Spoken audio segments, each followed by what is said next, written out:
Hey everybody, and welcome to a special episode of Screen Riot. And the reason it is special is because this is one of our commissioned reviews, and it was done by one of our faithful listeners, Brian C. from Lakeland, Florida.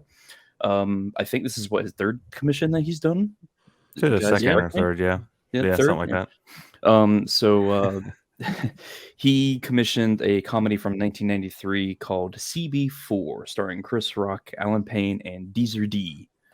Yeah, if you haven't seen the movie, check it out. You can come back to the podcast. He did write in. He wrote a little message. He basically said it's a little late, but happy Black History Month. I almost said Black Friday. Black Friday, Black History Month. Yes. Yeah, a little late. Yeah, Black History Month. Yeah, and it is a little late because it's the middle of March, going towards the end of March. Okay, can I address that message real fast? Sure, go ahead. Okay, so happy Black History Month. So not Tuskegee Airmen, no, not 12 Years a Slave, not Harriet, not about 50 other fucking movies that are much, much better and actually say something about Black history. No, CB4, ill-timed, if anything, satire about NWA that somehow manages to make fun of NWA right to its face, and yet doesn't at the same time. That's what you pick, Brian? Come on, man. You're fucking murdering me with these horrible picks in movies. First it was Hancock, and now this shit. Like, good God. Oh yeah, that's what I was. Yeah, that's right. Yeah, he did Hancock. He did commissioned Lone Survivor, which wasn't I thought bad. Was good. Painful, but not bad necessarily. All those falling down the mountain scenes. But this is the first movie that he's commissioned that wasn't directed by Peter Berg. Same guy. Oh yeah, Peter Berg. That's it. Yeah, Peter Berg. Yeah. Yeah, this one was directed by a lady who does music videos, because that qualifies her to make full-length fucking feature films. Well, it makes sense because the whole movie was a damn music video and certain footage. So okay, we can jump into it now. I've said my piece about Black History Month and how this movie, it doesn't make any sense to go with that, but go ahead. Sorry. Hey man, shut the fuck up and start this shit. My woman's waiting for me. Yeah. Okay. Here we go. Let's rock. So do I get the feeling that you did not like CB4? No, I actually laughed my ass off at certain points, but it's just not a good movie. No. Sorry. I mean, I can laugh at shit that's bad. It's just not a good movie. It's even NWA didn't know what the hell the message for this movie was, or else they probably wouldn't have been in the movie. I mean, it's supposed to be making fun of them and the whole gangster rap like scene, and yet somehow it sort of aggrandizes it at the same time that it does cut it down. It doesn't know what message it wants to actually deliver. That's my problem with that's what I was going to say too. It goes on this weird line of exactly like you said, of like satire, but also grandizing it, which is weird, but it doesn't like really achieve either. No, and my other big issue is it doesn't know whether it wants to be a serious movie, like a serious satire, or it wants to be kind of a goofy satire, or it wants to be a Naked Gun / airplane satire. Because there's some fucking scenes in that I'm thoroughly confused by.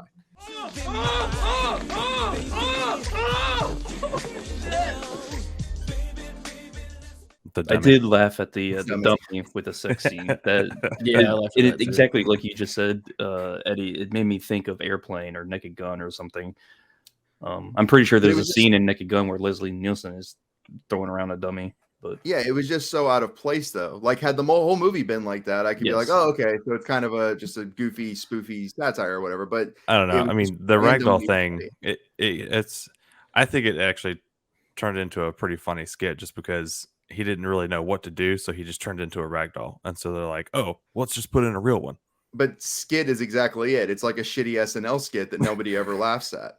Like that's the part that I'm like Chris Rock seemed to be so rooted in, and Phil Hartman so rooted in, like, we're from SNL, that we're gonna do some random dumb shit that only New Yorkers would find funny. I don't know. Well, the problem with that is they did not have the writers from SNL. I know. It's like if you had the writers at the time, not these writers now, but writers back in the early 90s were pretty decent. Yeah. They weren't 70s quality, right. But I mean they weren't bad. Yeah. I think had they brought in some SNL guys to say, hey, make this shit make sense, they probably would have been a better film. Well, I know Chris Rock didn't he write some of it with an SNL guy? I don't know. I know he was one of the producers. Wrong about that. I don't know, but he's not a good one. Fair enough. Well, it's the same reason Tamara Davis, one of the main reasons she was named as director, was also because she had done all these music videos for like NWA and Public Enemy, etc. So she actually had some insider knowledge about these people, like the real people, and was able to sort of be like, oh, it'd be funny is if this guy was actually like this, because in real life that happens to be like Dre, or that happens to be like Ice Cube, etc., etc. Which seems like a good idea. Yeah, the music video pieces were good. I enjoyed that. In fact, I enjoyed the look of the documentary inside the film that the white dude was making. No, the one that was done by A White. Yeah, A White. Yeah, I was like, wow, this is actually looking pretty good. But the only actual filmmaking pieces that I actually liked were the music videos and the stage where they actually came out on stage before they were arrested. That whole setup was actually pretty good. The rest of it was just shit. Well, it would make sense just because the director used to make music videos. Exactly. So she knows how to strike a stage. She knows how to set up shots for a music video. That's easy.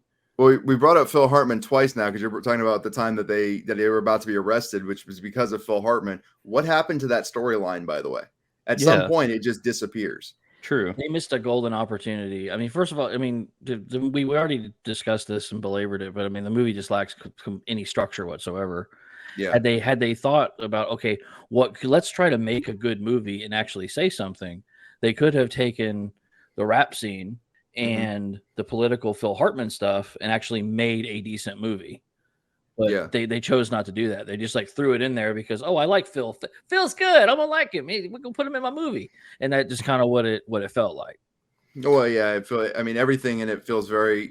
I don't know. It's almost like they had a couple of stories about some people, and then they went, okay, we can write a plot around this, and this sucks. They're trying to put explicit labels on everything with rap music now. That shit sucks. Oh, and by the way, Ice Cube went Muslim for like 5 minutes. That's stupid. And then. This feels like they just could have brought all that together into this hodgepodge of just nonsense. And the thing is, I remember liking this 20 years ago. 25. Well, shit, I guess it's longer than 20 years ago. 30 years ago. Jeez. Fuck, I'm old. Yeah. I remember liking it and being like, hey, this is actually kind of funny and whatnot. And, oh, by the way, I like NWA. But now I'm looking at it from just a slightly different perspective. Well, yeah, it just doesn't. It has zero bite. You know what I mean? There's no bite to it. The only thing that's confusing to me is how they got Eazy-e, Ice Cube, Ice-T, and then Flava Flav into it when it's clearly making fun of all of them. You know what I mean? Sounds like you just named all the members of a fountain drink band. Yes, that's actually what they're known for. They're really known for their suicides when you take it straight down the line. Yeah, it's I'll have a number 4 with a iced tea. Can I get some Flava Flav on that? Some extra Flava Flav. Yeah. Did you guys? Okay, so the weirdest part about this, I'm gonna say this real fast. So first off, all the names and shit are stupid. I just think they're dumb. They are. I don't like it. Like Low Cash, it's fucking low brow. It's a boring name for a city for them to be from. That bothered me. But the other thing that bothered me is that they took one member of NWA's story and they made it about all the members technically of NWA and CB4 in this. Doc, the DOC, was from Texas, and he was one of the main writers for some of the songs and stuff. And when he was doing some of this, because he didn't have a gangster background, he wasn't from South Central like Ice Cube, he wasn't from Compton like Eazy-E, he had to make this shit up. So he basically pretended to be a thug in order to be a writer for the rap group. Oh, okay? So the premise of this movie is based off of that one dude, but they made the whole fucking group that way, and I'm like, but why? So how is it really spoofing NWA? That's the thing that really pisses me off, is that it doesn't even do what it says it kind of does halfway. And I'm like, what the fuck? You could have had, had you had Chris Rock, who was obviously supposed to be Eazy-E, if you had Chris Rock be an actual drug dealer, right? Then it makes sense that he's spoofing Eazy-E. So maybe he's a drug dealer, but he's I don't know, giving out sugar, packs of sugar to kids or something. And he's this, making all the kids crazy on the playground. Oregano. Okay. now it's where he's selling oregano to fucking college kids or something. Like that would at least tie to Eazy-E a little bit, right? And then you have the other guy who, which one was the Islam guy? Was it Dead Mike? Yes. Yes. Yeah, Dead Mike. I don't know, do something else and actually be legitimately angry and shit. Because that was one of the reasons why Eazy added Ice Cube to the group, was because he was a fucking dick who hated everybody. He was pissed off all the time. So Eazy's like, yeah, I want that. And basically added him to the group until Ice Cube turned that shit on Eazy-E. And then Eazy-E was like, no, I want you gone. And that's how they fell. That's one of the ways they fell apart. Well, it's interesting. Weird to me how they do that. It's interesting you say that, because I was going to credit the movie at coming up with like a sort of interesting premise of, these three fake guys who want to make it into the rap career, so they fake their whole backstory and all that, Yeah. But now that you say that, I didn't know that was a real person, a real background of a person. So I don't know. I don't know. It's an interesting premise that launches the movie, but I don't know. It's kind of boring. It's very boring. Yeah. And I think what they were trying to do is they were saying that anyone who was into gangster rap, who was doing gangster rap, quote unquote, was more than likely a poser of some kind. Because if you think about it, almost everybody in the fucking movie ends up being fake. Not just the three guys, but like Trustus is a piece of shit. He's obviously a liar. The guy who was MC Hammer, I don't fucking remember his name, Waggy Do or something. Wacky D or something. There you go. That guy. He's obviously a poser. Oh, the chick that kept throwing herself on him. Yeah, Sissy. Sissy. So she's a fucking, like, everybody in the movie ends up being fake. And I think they're trying to, I think one of the things they did do well is they basically talked about rap music, at least at the time, being short-lived and full of posers, right? And I don't know if that was necessarily full of posers, but I do think that back then it was very disposable in a lot of ways. Like, yeah, you had some hits, you had some highlights, but a lot of it was fly by night, gone, here and gone. It was gone very, very quickly, right? NWA was very popular for a few years, but then they kind of went dormant for 15 years, probably 20 years, until a fucking movie came out in 2015, and then they shot right back up to triple platinum. But I mean, it was. If you think about that disposability and whatnot, I do think that they touched upon a very interesting idea. They just didn't know what the hell to do with that. Yeah. Sorry, I hate everything. Very poor writing. When you're talking about the town Locash, that's actually one of the names of the writers. Is his name Locash? L-O and then capital C-A-S-H.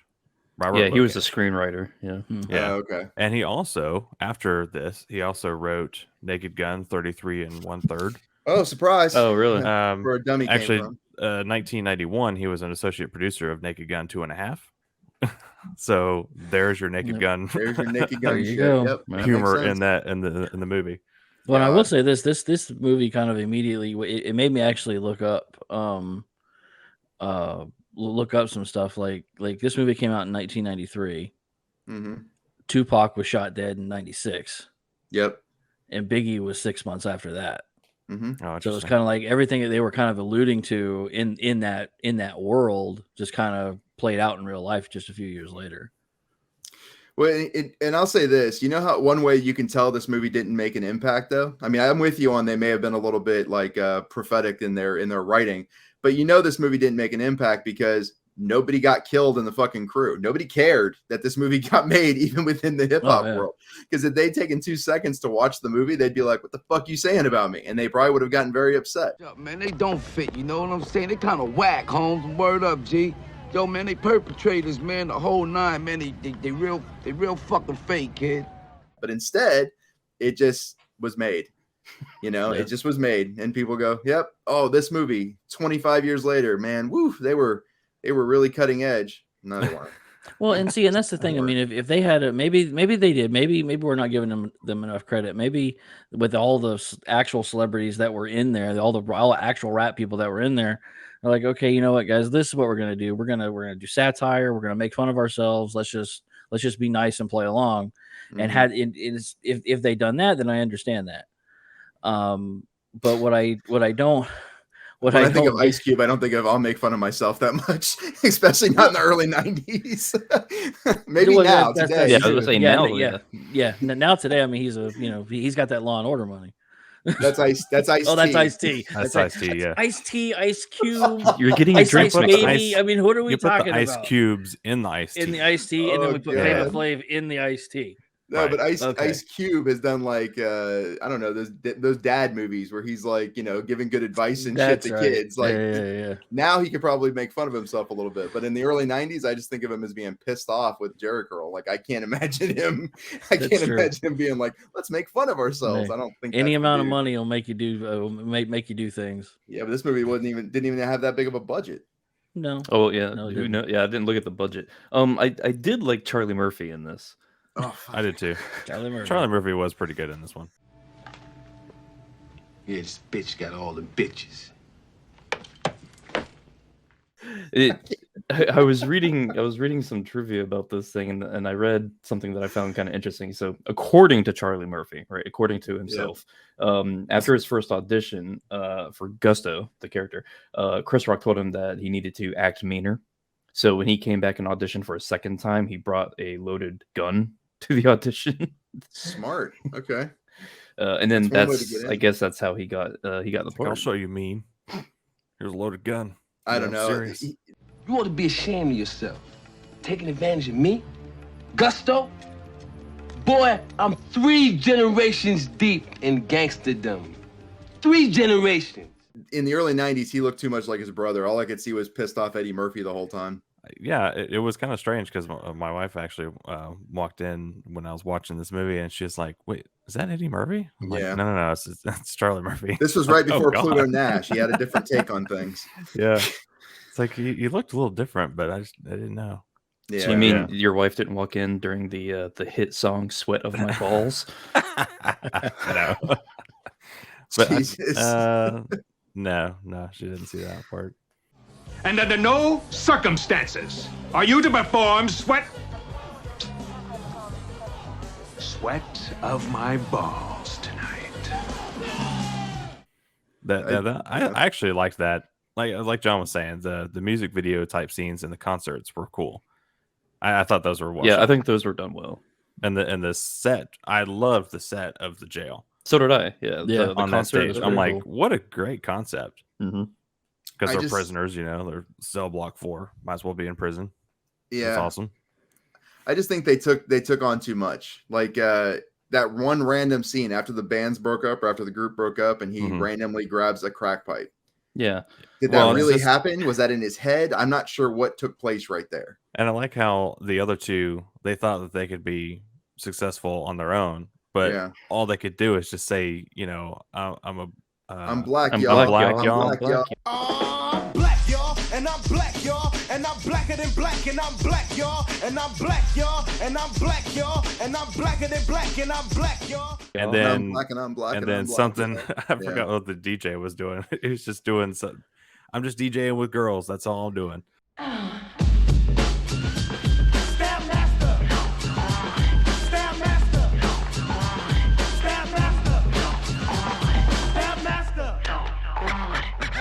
So that again, that's making fun of the people who left NWA after I think it was like in 1989, 1990. Dre, Ice Cube, etc. They kind of all went their separate ways. And when Ice Cube went Islam, one of the songs he put out kind of didn't say anything. So it was making fun of that big Ice Cube hit that was basically like Back to Africa type stuff. And that again, I kind of think I thought it was funny. I think it's cutting, but at the same time, unless I don't know, they needed to make less. They needed to do less with more. You know what I mean? Well, they didn't do anything with the subject matter that they had. They would bring something up and then let it terminate. Just like it's done. They never. I have no closure in this film whatsoever. I don't know how to feel about it at the end. I don't know how to feel about it in the middle. There's nothing there that goes, okay.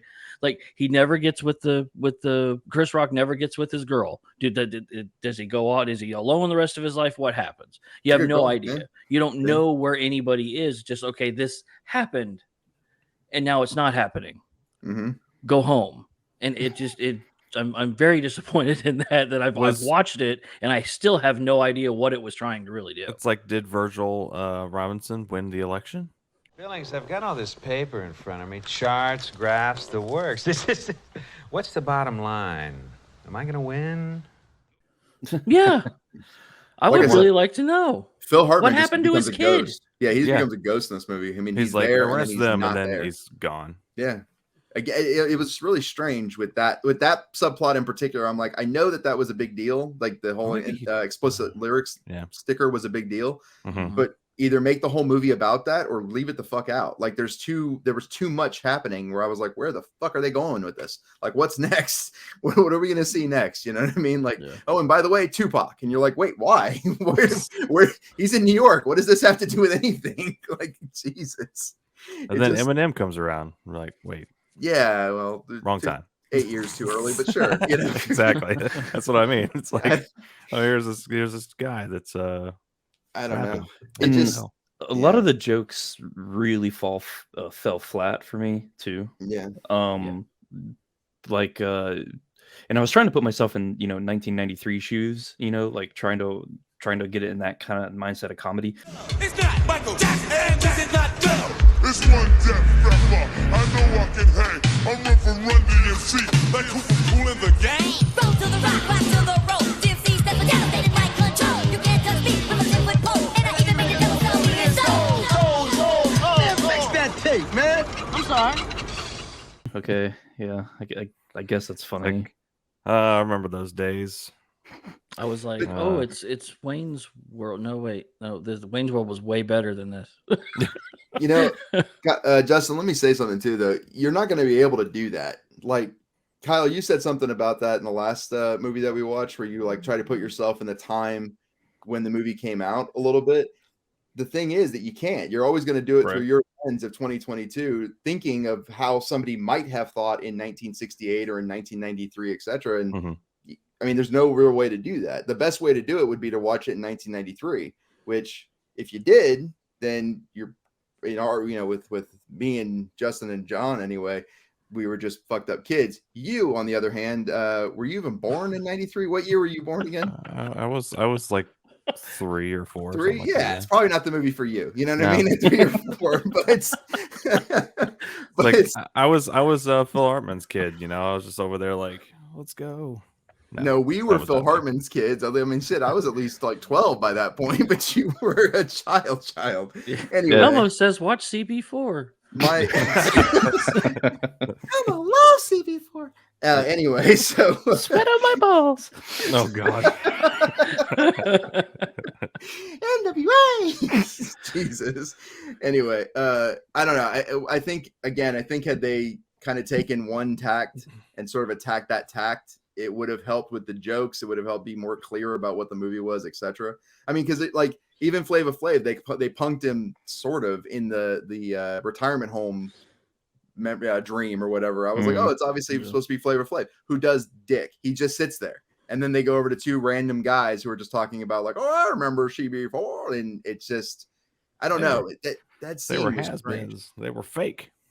Yeah, you're talking about his dream where he's in the retirement home for hip hop artists or something, right? For rappers. I actually enjoyed that scene. That was pretty funny. But it doesn't do anything. That's the thing. Yeah, it doesn't propel the story really. It's just a movie full of trying to be funny. It's a movie full of SNL skits. Skits. That's exactly what it is. Yeah, which is my least favorite humor. I can't stand it. I mean, I like slapstick. I like especially vaudeville style slapstick, but this is just bad. I mean, it's like okay, it's like we were sitting down. I mean, granted, we do often on this show make movies better by saying this is what you should do, especially putting Elmo in it. Yeah, exactly, man. I'm telling you, Elmo, that's genius. But I mean, it's like a group of guys sitting down and going, just having a conversation and laughing at all the inside jokes and go, hey, you know what? We should make a movie about this. We should write this all down and film it. No, you shouldn't. You should not have done this. Whoever decided this is a film, this is a good idea, just shouldn't have done it. They should just cut their losses, gave the money to somebody else, and said, hey, make a movie about this. Satire rap. Go for it. I think they were trying. I think they were also trying to be like, this is Spinal Tap a little bit. I was about to mention that like a more successful version of this is Spinal Tap. Yeah, and even this is Spinal Tap is flawed. It's not a perfect movie by any means. Yeah. But at least they go with the documentary theme and stick with it the entire film. Yeah. Well, and that's my thing is that they make fun of different groups, but they stay with we're going to make fun of different groups. Like every concert, we're going to make fun of a different group. That's what we're going to do, right? But that's what happens when you have Rob Reiner at the helm and not Tamara Davis or whatever her name is. I think it's Tamara, but yeah, Tamara. But no, I mean, I agree because they're like, look, are we going to make any political statements? No. Are we going to make any any statements about what's happening in Iran? No. We're going to stay with we're just making fun of bands. It's a successful formula because they don't try and go crazy. Yeah. With this one, they're like, we're going to make some political statements. We're going to make some social statements. We're going to make statements about bands. We're going to make statements about culture and crack in the cult, in black neighborhoods. We're going to make all these different conversations. Oh, and then we're also going to make statements about, social class, like privilege, race versus privilege, et cetera, et cetera. It's just so much that you're like, what the fuck is happening? Like you're not staying, you need to just pick one and stay with it. And instead, what you end up with is this, again, hodgepodge of shitty SNL skits that really doesn't do anything. They thin themselves out too much. I liked where it was starting to go, like towards the very beginning. Yeah. With Chris Elliott at the helm of this documentary maker or whatnot. And then he gets to hop in the car with them and do the interviews, and I'm like, okay, this is going to be kind of cool. And then they get into that shootout. It's my first drive-by. Yeah. He was like, oh, this is so exciting, but yet there's actual real danger going on. Yeah. Well, and even the drive-by thing, I don't know. I guess what was weird to me about that was the way it went down was strange. And then they got to do something. I get it. I understand. I'm not going to be a dick about it. I mean, it just was weird. And then they would get locked up in traffic or I think they parked in a parking lot, didn't they? No, they're in LA traffic or whatever. Oh, they're just sitting in traffic? Yeah. Oh, my bad. So yeah, and then he just starts unloading all this stuff, and I'm like, okay. Because I'm sure that was another inside joke, because they were like, oh, well, they'll never follow us in here. And I'm thinking they're gonna go to some like their territory, their town, or something like that. But no, it's the Hollywood, or it's the interstate to Hollywood or something like that, and it's always backed up. And I'm like, because okay. There's one thing that they just did not answer, and I never understood. Going back to what Eddie was saying there, why did Chris Rock spill the beans on this whole thing? Yep. I mean, I thought the whole purpose of the documentary is to make a movie about the band and to promote the band and how cool they are, and how hard they are, and how edgy they are, and just raise record sales. Not I got a confession to make. Yeah, I'm a fraud. I didn't get that feeling whatsoever. Yeah, that is kind of weird. I didn't think about that, but yeah, you're right. That's a weird documentary. Well, Justin, you said that it had a low budget. Lower I don't know. Than you thought, or Eddie? Maybe it was Eddie. Yeah, I think the budget was like. Oh, really? $6 million was estimated the budget, but the gross worldwide was about 18 million. Yeah, I thought it was lower than that. Yeah. So they're gonna make a sequel like CB4. No, probably not. It's funny, if they did, it would probably be a much better movie today, because I think that they would actually spend some time. The thing was, I don't think anybody who actually would have done a good job wanted to be involved in a movie about a band or a group, I shouldn't say a rap group, hip hop group that had just made it big, like maybe 3 years before. Do you know what I'm saying? Like that seems like a weird. It was almost made too soon. Exactly. I'm going to give him an idea. CB40 years later. Oh, wow! I like it actually. No, it's actually a 40. Like, it's a 40. What about the 90? We're already making it. We're already making a better sequel. I'm willing to watch this. It sounds actually like it might be decent. That was the other thing too. It's the where are they now? The drinks, the stupid 40 ounces and stuff, and it was like. There was like a 40 ounce, and then there was like a moonshine jug, and then there was a barrel. I'm like, it's so Naked Gun. Like, it just wants to be Naked Gun. Just let it be Naked Gun, I get. Oh, wait, no, serious topic. Okay, let's talk about crack in inner city neighborhoods. Like, what the fuck is happening? Like, it was so weird. Like, no, it's a serious. This is a serious conversation. You're like, great. I apologize. I didn't mean to laugh. Oh, it's a comedy. Okay, I can laugh again. Oh no, okay, I'm sorry. Not funny. Ignore the Not flailing dummy 10 seconds ago. It's like I feel awkward now. You know what that Anyway. flailing dummy reminded me of? Team America. Reminded me of Yes. Team America. They're all like, Yeah. I did great. laugh at one joke that I did laugh out loud at, and it's stupid. It's not even funny. It's there was some restaurant that they were in. It was called Big Ass Biscuits. Yes. And then they do a shot of them at the table. And did you see the size of those big ass biscuits? Yep. I'm like, oh, okay. This restaurant is aptly named. What was funny is all I could think the whole time was like, I'd eat there. Like I eat a big ass biscuit right now, covered in gravy. Oh yeah, bring that over here. Those it's sound like pretty good. 2 or 3, like a whole stick of butter on top. Oh yeah, yeah. Like- I'd eat a big ass biscuit. Well, That. Are we scoring? are Or we where going to going? rate this baby or what? I think we've destroyed it enough. Brian C, you get your money's worth, I think, out of this commission. Thanks. We told you what horrible fucking taste in movies you have when it comes to this stuff. And I still don't understand how this somehow is Black History Month, buddy. I'm sorry, but you could even pick Hidden Figures over this shit. I'd even take Hidden Figures over this. It just doesn't make sense to be somehow aggrandizing or lifting up the black people through this shitty spoof of NWA. It does not do that. It That is too doesn't. funny. If you think it does, you're just as confused about this shit movie as we are. So don't even. Well, then why don't you God. start, Eddie? Me? Yeah. Oh fuck. I don't know. What's your score? Yeah, I don't know. It's just not good. Chris Rock is a very funny guy. Okay. He was not as funny, in my opinion, on SNL, and he definitely wasn't as funny in the early 90s, just in general. So for me, anyway, him as a leading man is in this as it goes. I don't personally care for Charlie Murphy. I know some people do. I'm not a fan. I think that if this movie had more direction, and I don't mean that in terms of saying Tamara Davis was a bad director, I'm just saying she needs to pick a direction of where the fuck this movie's supposed to go. Right. It would have been a better deal, but overall, it's just not good. So for me, I think this is swinging somewhere near Cool World territory. Wow. My thoughts exactly. So I'm gonna go ahead and I'm gonna tie Cool World with a 0.3. Let's do that. 0.3. Yep. Anybody else want to jump in? Yeah, I'll go ahead and rate it. I'm just gonna. It started out pretty good, and then it turned into like, okay, when's cool shit gonna happen? Like when is it gonna actually make sense? Just because of all the different directions that we were talking about. I'm just gonna give this like a 1.2. Okay, a 1.2 for Kyle. John, you want to jump in or want me? Yeah, I'll do it. So this movie is what happens when the guys from Friday sneeze into a tissue, and that's the leftovers. It's nothing cohesive whatsoever. There's no structure to it.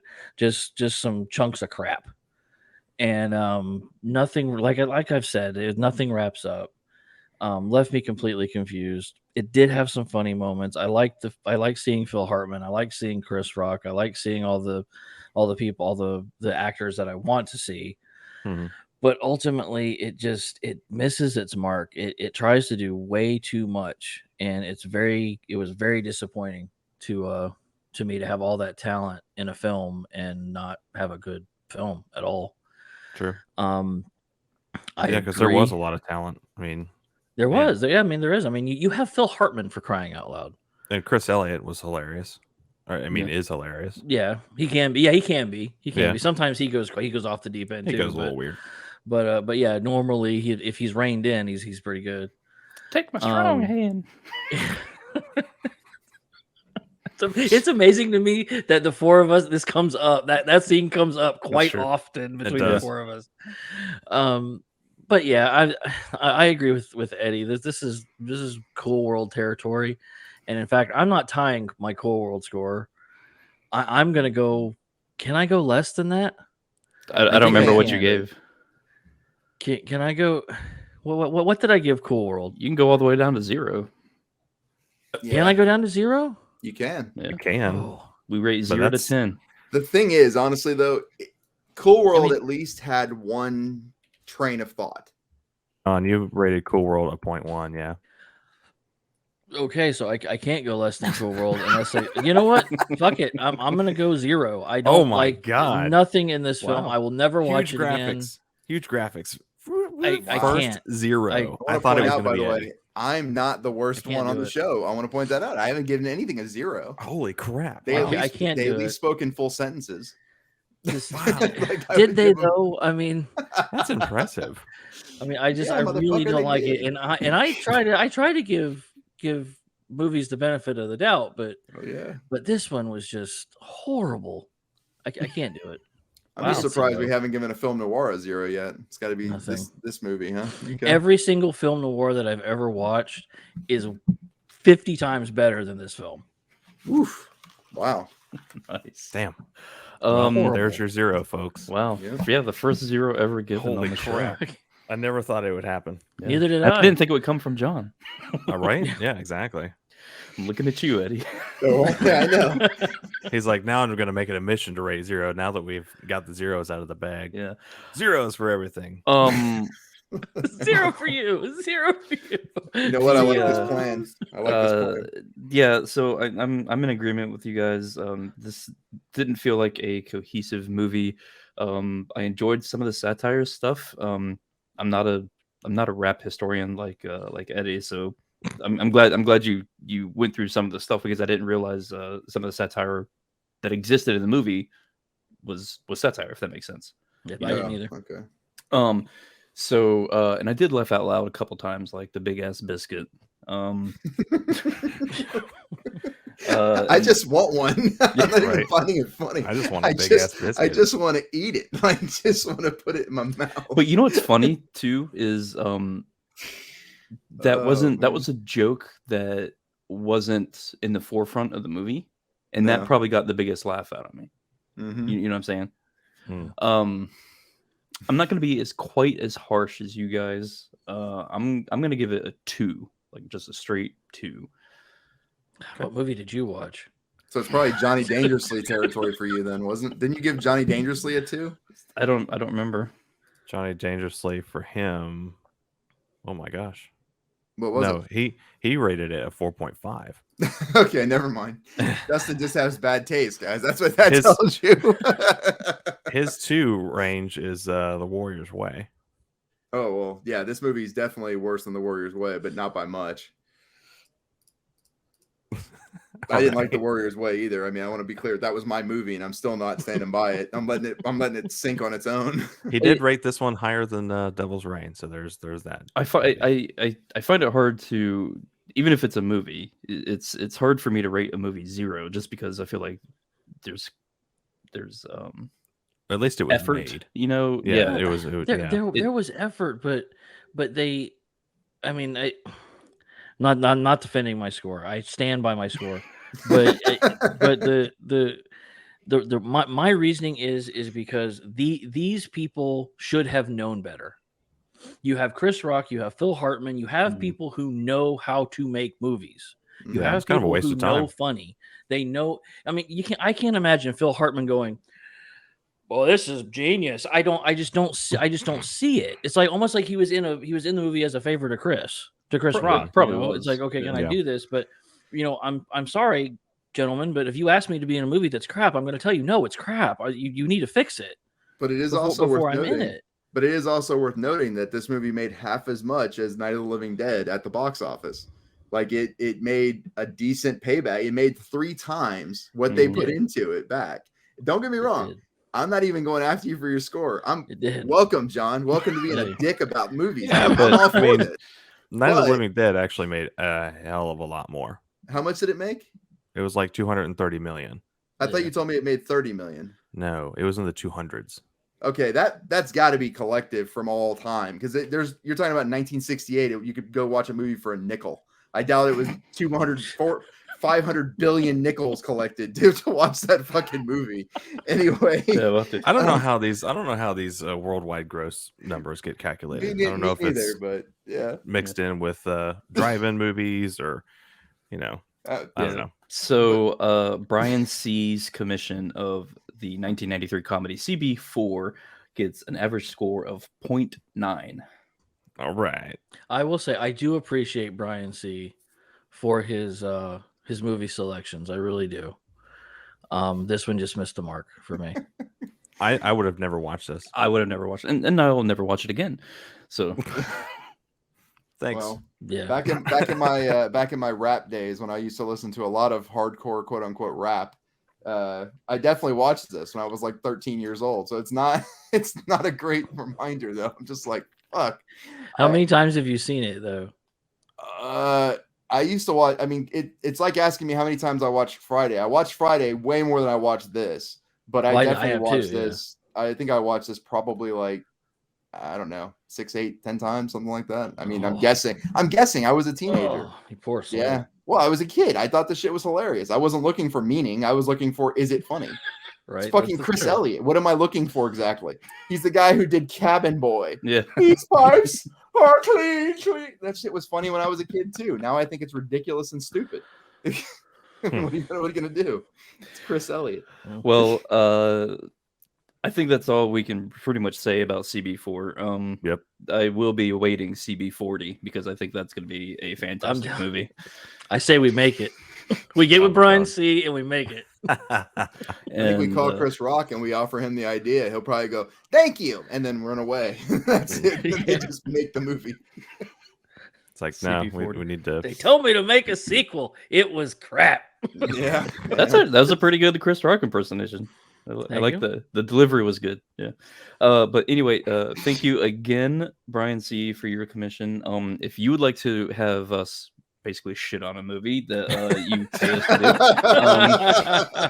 because let's face it, with this group, I mean, sometimes I wanted to actually like this movie. I really did, but it just it fell hard. If you'd like to have us review one of your movies, just go to screenriot.net, click on the support page, and there'll be instructions on how you can commission your own movie. So again, thank you very much, Brian C. Hopefully we didn't hurt your feelings too much about CB4. So with that, thanks again. Thanks for watching, and see you next time. See ya. See ya. Later.